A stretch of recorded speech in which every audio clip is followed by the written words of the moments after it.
You're listening to the uMentor Talk Show. I'm your host, Fatima Al-Sayed. On this weekly talk show, we invite experts to take us through their journeys as professionals in their fields.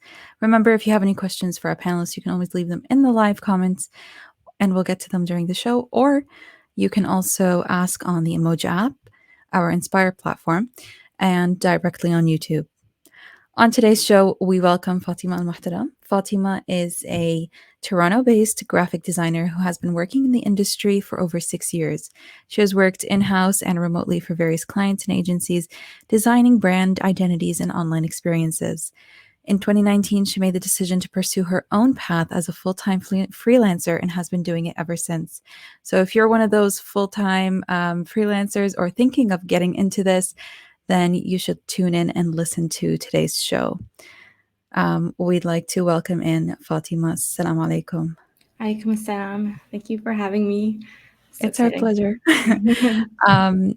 There's so much experience and so much that you're going to bring to the table today. So I'm really excited to hear everything about working by yourself to fulfilling your passions to working with several companies and even agencies. So thank you for coming on today. Of course, I'm honored to be here. Thank you for inviting me. If we can start off actually with just like, what's your educational background? Where did you start? If someone wants to get into graphic design, what route should they take? So growing up, I've always kind of been that artsy kid. I decided I just wanted to pursue that when I went to high school. So I ended up going to Wexford Collegiate, which had a special visual arts program. And that's kind of where I developed more understanding of graphic design and how I could make it a career. A teacher actually told me about OCAD University, which is where I ended up going, and I graduated with a Bachelor of Design.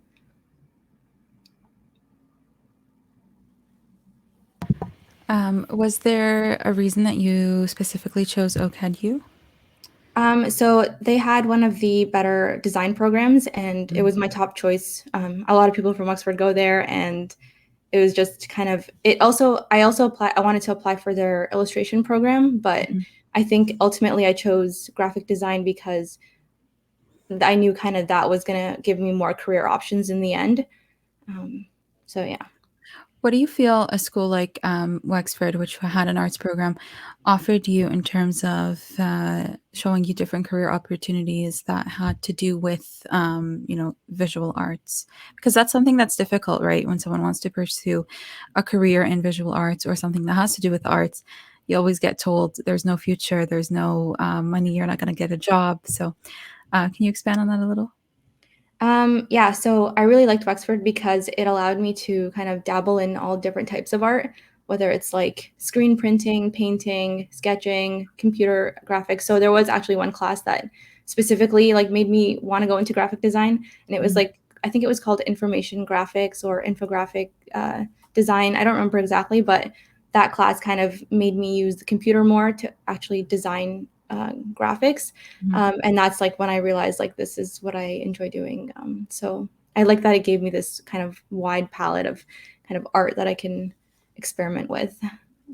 Oftentimes within our cultures, if I've heard a lot from youth like, oh, I can't tell my parents that I'm gonna pursue a career in art or that I'm gonna draw for a living, which is what our parents think that it is, right? Yeah. So how did you tell your parents what you wanted to do, and what advice do you have for someone who is going into a field like that where their parents might not really understand it? Yeah, I mean, with my parents, because I don't think I even fully understood what graphic design really was, because it's such a vague like term and it can encompass like so much. But to them, it was just like drawing on the computer, and that was fine. But they saw that, like, most importantly, they saw that I was like really passionate about it, and I was always like excelling in my art classes. So they supported me, alhamdulillah. But they were kind of more hesitant with like what school I went to. To be more specific, they were more firm on the fact that the school had to be a university. So I guess that's just because like, standards for graduates was getting higher, and, having a college diploma wasn't going to necessarily get you as many opportunities as having like a degree would. So I was like, okay, well, luckily for me, OCAD, which actually used to be a college, I think in like the early like 2000s is when they changed to a university. So alhamdulillah, like I got in and everyone was happy in the end. That's awesome. Yeah. Um, can you tell us exactly what different things you can do with a graphic design career or a career in graphic design? Sorry. Yeah, so as a designer, you can specialize in different fields. So you can work on like logo identity and branding, or you can go into like websites or app design. You can go into like more illustrative typographic work. So it's really like, or packaging, editorial. Like there's Mhm. a lot of things that, fall under graphic design. And as long as you learn the foundations of design and the principles, it's really easy to kind of pick a field and just focus on that and hone your skills in there. Mhm. So for me personally, I you know realize like I love branding the most. I like working on websites, and because I have like an artistic background, I like infusing like illustrations whenever I can. And I don't get the opportunity that much, but it's still like nice that I can kind of make a project my own, and Yeah. not everyone else can do it. um, yeah. Um, one question that comes to mind is how would someone know that they would be successful in in this field? So, what skills would you pick up on, or you know, recommend that they pursue something like this? Mm. Well, one really important skill is you have to kind of be a people person. You're Mhm. always like, the whole point of graphic design is visual communication. That's And interesting because that's something you don't really think about right yeah, away, right? it's weird because like as an artist, you're like, a lot of them tend to be like introverted, or like they're just, very focused on their skill. But when you're a Mhm. designer, you're not the client. You're working with someone, and you're going to try to bring their vision to life. Mhm. So you have to know how to like speak to clients and understand what they're saying, because clients don't know how to speak design terms. Like they don't Yeah. know how to explain themselves, and you have to like be able to pick up on that and ask the right questions to kind of get a better understanding of what they want to convey. So that's like one of the key skills to be successful, honestly. But also, in addition, like obviously the programs, schools don't really teach you how to use like Adobe programs. Like they just Mhm. kind of expect you. And I think there are courses for them, but for me growing up, I was always kind of playing with Photoshop and Illustrator, just on my own terms. So I taught myself how to use the program, but because there's always like updates to it, you're constantly like having to kind of learn Relearn. new things. And yeah, but yeah. What's one of like the funniest requests that you've gotten from a client?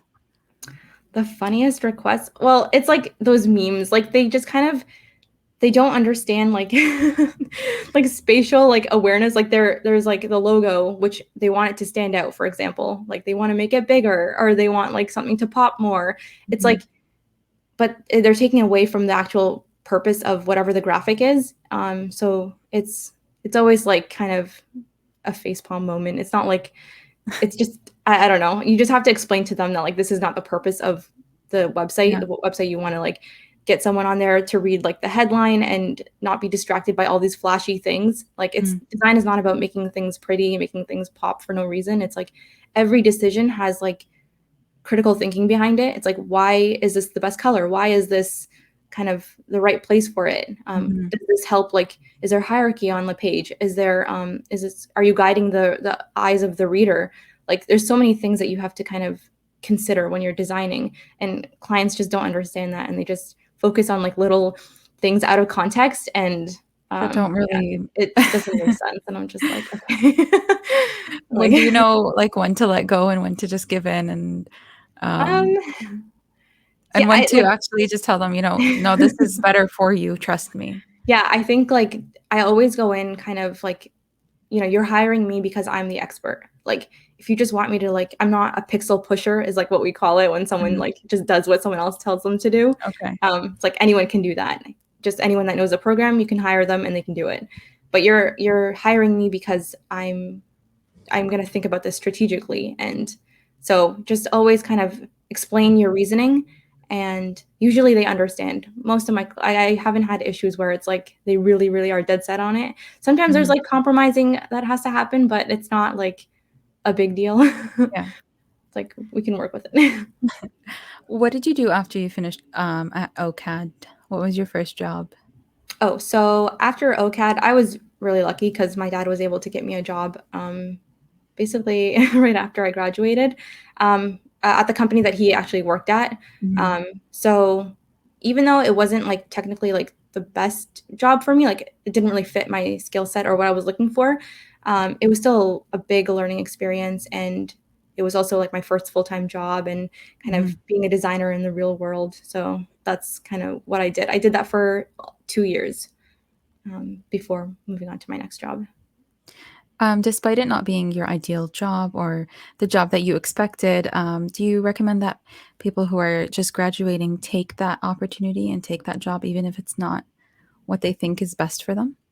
So my recommendation when it comes to accepting a job that isn't exactly what you're looking for, you sh- if you're if it's a design job, you should really consider it as long as it doesn't go against your like values and beliefs, of course. So because you're just fresh out of school, and that real world experience is so much more valuable early on. And when it comes down and like you can just look at it as like a stepping stone, basically, Mhm. because ultimately like jobs are hard to get, and sometimes it's just about like timing and luck. Mhm. So just keep working on your portfolio in the meantime, like while you're working that job, and keep networking, and inshallah you'll find a job that fits you better.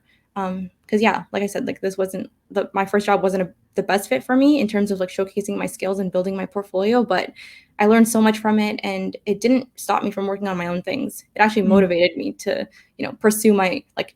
pursue like freelance clients and my own side projects because I wasn't like getting that creative like satisfaction. Mhm. So yeah. What do you think is the thing that made you actually go and work for an agency after leaving this job? Yeah. So I actually didn't want to work for an agency. Like, well, it wasn't my plan. I was Mhm. working at the previous job for 2 years, and I was kind of building my freelance clientele, and I was getting comfortable with that actually, and I was happy with kind of the projects that I was working on. So I was like, you know what, maybe I'll just quit this job and work full-time freelance for a bit and see how that goes, since it is working out for me so far. But literally the same time that I put in my 2 weeks, I found there was an opportunity, an opening at an agency that I actually liked, and was following from before. So I knew that was more valuable. Like agency experience is kind of the most valuable kind of experience you can get. Mhm. Like, um, so yeah, I just kind of applied, and I was like, if this works out, I'll just do it for a bit, and then I can always come back to freelancing. But missing out on an opportunity to work in an agency is it's not always gonna like land in my lap like that. Like I'm not gonna Yeah. always have that opportunity. And especially because I was just still such a fresh designer. I did have like a voice as a designer, but like I still wasn't sure like exactly what I liked doing. And obviously, like working with other creatives is great. Like having a mentor, people you look up to. Like there's just so much more to gain from that, Mhm. especially when you're just still new to the industry. So yeah, I decided to put my freelancing idea on hold and Go for it. pursue agency life for a bit. One question that comes to mind is if someone is looking to apply for something within an agency, what work do you recommend that they have within their portfolio? What did you have under your belt? So I had a lot of my work was actually freelance work. So because I had that time after I graduated, to work on the side and come up with some like freelance clients, that was like a lot of my portfolio. And also I was like doing like side projects. Like for example, on Instagram, I was like doing a illustration challenge where I was drawing every day for a year, and honestly, that's actually what the creative director noticed, and they liked that. They liked that I was like taking initiative and like creating my own projects and doing stuff, and they kind of saw like my skill set within that work, Mhm. because not all projects will showcase like your skill set. So I liked that they appreciated like the hard work that I was putting on my own time. Yeah. So yeah, like I think they don't love student work as much, but it's like you don't have that much to work with when you're first starting out. So it's good to like get a mix in with like some real freelance clients. and some like student work that is something that you're proud of and showcases your skills. But yeah, less is better when it comes to like portfolio too. Like when you're showing too much, Okay. it's like you There's no don't strategy show. behind it. Yeah. Yeah, like just show your best work, stuff that you're proud of, stuff that you like doing, Hmm. and hopefully that will like resonate more with uh, the hiring employees. Managers. Yeah. Yeah. Um, growing professionally and personally, do you feel that you sometimes outgrow the jobs that you're working? Yeah. So unfortunately, like at my agency, I was starting to feel that, especially coming close to my third year mark. Hmm. So I joined when I was as a junior designer, and then I became an intermediate designer. And I was on my way to become a senior designer, but I felt like because we were a small company, there wasn't like that going to be that much change to my role. There'd be change to my salary, but that's kind of it. Okay. There'd still be like someone I'm working under. And I think that's kind of like what started making me feel like I needed to push myself and kind of create my own thing. And maybe this is like the chance for me to just go back and really pursue that freelance full time. I was like more confident in myself as a designer. Since I was working with like real clients at an agency, I just I knew like I had good intuition when it came to working with clients and on projects. And yeah, I just felt like I could take this further. And also I was designing and branding and like helping other companies become successful. And I just felt like I could be doing this for myself. Yeah. So I just had this because I had put it on the back burner like before. Um, Hmm. it was just always, poking at me like while I was working there. And I just decided like, maybe this is time now since I don't have like too many crazy like financial obligations, and there's more opportunity to take risk. Hmm. So yeah, decided to pursue it.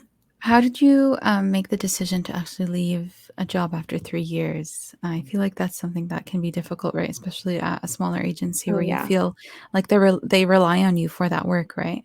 Yeah. So I was like one of, well, there was like two, well, there was an art director and then there was me as like the main designer. And then there was like, I think we had an intern at the time, but usually it's just me and the art director. And that like puts so much pressure on me as a designer because it's like if I leave this company, they might not be able to, like, they might go under. Like like but there was just so much guilt there, and I like couldn't bring myself to like I've been thinking about leaving for almost like half a year, and it was just on my mind. And I don't know, I just eventually I just started telling myself like if this company can't run without me, that's not on me, that's on them, the company, the management, like they need to figure that out. So I shouldn't bear that burden on me. And I think in the end, like companies will be happy for you, especially if you're like pursuing something like freelancing, Mhm. your own passion and your own projects. It's like a lot of them are really supportive of that. So I think just focus on yourself, because you have to also think like this company can let you go without even thinking twice about you, and you're giving them so much It's true. extra thought.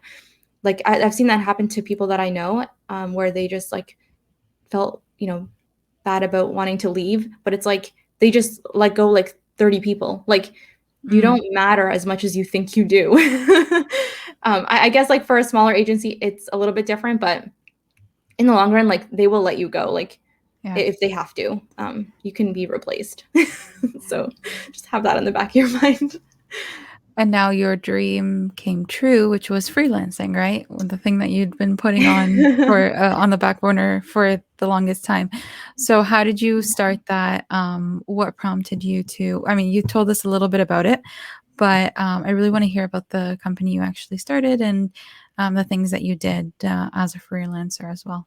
Yeah. So before I quit, or before um, the agency life ended, I was already pursuing my own passion projects as I always am. But this one I kind of wanted to take a bit more seriously, because it was like I'm never going to be able to show this kind of style or this skill set with clients. Hmm. Like it's very hard to find someone who would fit that. So why don't I just create my own brand? Why don't I like, I'm very passionate. Like my dream has always been to have my own like business, create my own products. And so I just decided like, let me test run this and, not let my fear or financial like state like hold me back.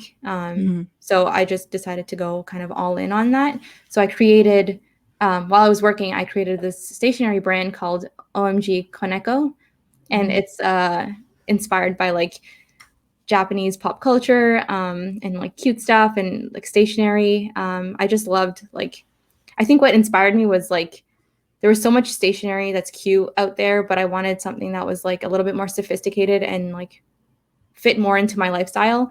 But I also infused like some of my like weird personality into it because I feel like that also I don't get to like show that through my work. So I just wanted to create a brand that basically encompassed like my personality and kind of, I guess like I'm the client. I was designing for myself and I just like kind of went all in. But I think it like resonated with a lot of people because I'm not like, I'm not the only one that thinks this way or that wants like products like this. So yeah, that's kind of what's been keeping me going actually. And alhamdulillah, like it's doing pretty well. It's not my main source of income, but it's still like a fun, creative outlet for me that I have going for me. And it's super, super cute. Thanks. Yeah. Now you've created sweaters, and it's Yeah, really I'm cool dabbling to, into apparel. It's yeah. kind of scary, but it's fun. And just letting people know that you actually have done like everything from beginning to end. There's no one that helps you. Like you've done Yeah, the I'm work from creating the actual brand to creating the website to creating the the product, products to photography. photography to putting things on the website to putting uh, even just the back Shipping and end like, of the yeah, business. Yeah. all of that. So It's a one-man team. yeah. So it's a lot of work, but just letting people know it's possible. It's possible to Yeah. follow your dreams and really go with what your heart is telling you to. As long as you learn those skills and you have the skill set for it, then you can do anything you put your mind to. Mhm. Um, so, can you tell us a little bit more about um, just like designing from the heart and where that comes from, and where does the creativity come from for you? So when it comes to designing for myself, I like to just take things in my everyday and I like to like approach it in a very lighthearted way. So sometimes like with my brand Koneko, I like to take like weird like situations or just normal situations and make them like a little bit cuter or weirder or, Mm. just very, sometimes just like you look at it and you're like, what did I just see? Or like kind of just, but in like a funny way, like not in like a disturbing way. Like, so Yeah. that's why my logo is like a cat in a pool float. Like cats hate water. And it's just, I just love that like kind of juxtaposition of like Hmm. things. But yeah, in terms of like my designs, like as a professional like graphic designer, honestly, that just depends on like the client that I'm working with. I love to take like data, like whatever, if it's like some kind of research or data on like the consumer or the market. And I like to use that as like my inspiration and like how do I visualize that in a way that makes sense, but like also kind of brings across like a personality, because the whole point of it is to like make it kind of more digestible for the market and also for someone to understand. Hmm. Because sometimes there's like clients that I've worked with where it's just very scientific and I like it's Mm. like how do I like dumb this down but also make it presentable in a clear way. So yeah, it's not really Professional, about like, like yeah. yeah, yeah. Um, it's, Um, Another thing that comes to mind is this industry is very hard for freelancers. Oftentimes you get your work taken for granted, right? Or people ask you, "Oh, can you create this logo for me? How much do you charge? Oh, that's so much. Can you make a discount? Can you do this? Can you do?" So, how do you really price or put that price range on your work, and how do you come forward with it to people so they understand that this is my professional work, and if you know I don't know, you tell me. How do you set that ground rule, I guess? Yeah.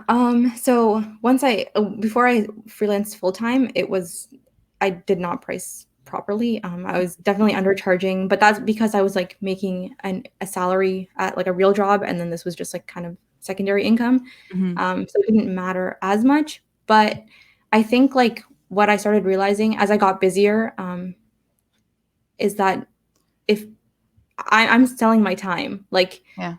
I learned how to do, like there was this like saying or this quote, whatever. It's like, it took me 10 years to learn how to do this in 10 minutes, but it could take someone like, you know, it just takes them like much longer, but they like didn't like that's why it's quick work because I put Mhm. so much like effort and so much time, and Because I you've have the become the background. expert in this, Yeah, right? exactly. It's like so that's why it's quick work. But in terms of like explaining it to clients, sometimes they understand. If they don't, um, I usually just have to like break down like my process, and then that helps them a little bit. Because in the end, it's like I'm not just like taking 3 hours and I'm working on this thing for you. It's like no, I'm researching. I'm like putting in thought and like thinking conceptually is not just like a. It's hard to like put a value on it because Yeah. it comes from experience and it comes from like just making connections and all that. Like it's hard to value it. So I think what I've learned is that like if people actually respect your work, they will pay what you ask. Mhm. Um, Usually clients that I've like made like exceptions for, they end up taking way more time and they become like more stressful for me and like it's just not as a good experience. Yeah. They're sort um, of the people that take advantage of you and your yeah. work and your skills. How can we as a community, because I feel like this is a trend within our community a lot, how can we as a community support each other in our small businesses and support, these younger graphic designers who, or photographers or videographers, or, everyone within this industry of artistic creation, to really push them further instead of telling them, oh, this is too much. I'll give you 100 to do a 3 hour, 4 hour photo shoot, you know? Yeah, no, it is unfortunately a very common thing in our community. Mhm. Um, it depends. Like if I'm doing something, like I don't know how we can change their mind really. I think like the older generation just doesn't kind of see the value in the work if like we're working with someone who's older. But when I Mhm. work with like other younger small businesses from the Muslim community, like they understand the value more. So I think that's why like it's also just education wise, like if you have a small business, within like in Canada, like you've created it and you kind of knew the hard work that goes into it. And it's like, Mhm. well, they can respect that, like, oh, I've put in all this effort into making my own business too. So it's like just because mine isn't like a bunch of products, it's like a service, it's harder to like value, but Mhm. or quantitate, whatever.